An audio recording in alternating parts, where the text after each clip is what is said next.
Now to that unprecedented attack on the world's largest oil processing plant in Saudi Arabia. Tonight, CBS News has learned the U.S. is weighing how to respond. The options include a military or diplomatic action and could even include a cyber attack. We're also learning new details on the weapons used. Evidence indicates they were launched from a specific area in Iran. Now, this is happening in a region where America is already at war and trying to prevent another one.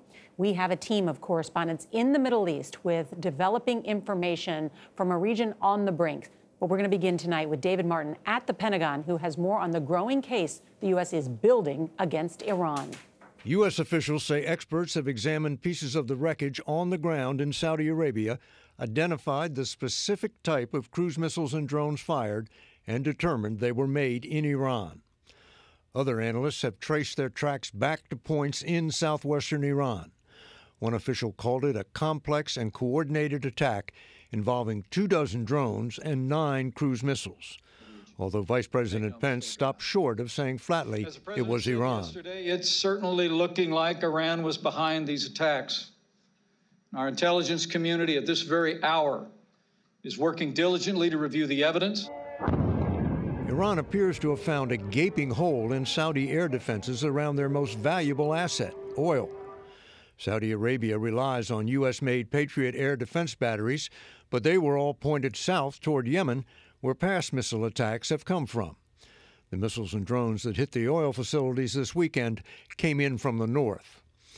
The U.S. has Patriots of its own at an air base in the middle of the country, but they were too far away. Having been unable to prevent the attack, the U.S. warned it might retaliate. We're locked and loaded, and we're ready to defend our interests and our allies in the region.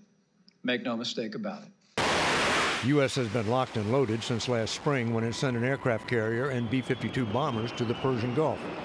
But Joint Chiefs Chairman General Joseph Dunford told reporters the president has not yet asked for any military options. For now, the most concrete consequence of what Secretary of State Pompeo called an unprecedented attack on the world's energy supply is that President Trump said he'd prefer not to meet with Iranian President Rouhani next week when world leaders gather at the UN. David joins us from the Pentagon. And David, I know you and I have both been talking to a number of sources. What would a proportional response by the U.S. look like? A proportional response would be a military strike against the facilities where those cruise missiles and the drones came from.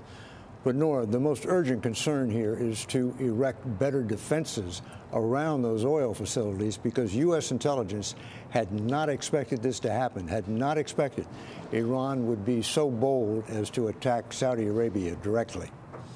Caught by surprise, David Martin at the Pentagon. Thank you.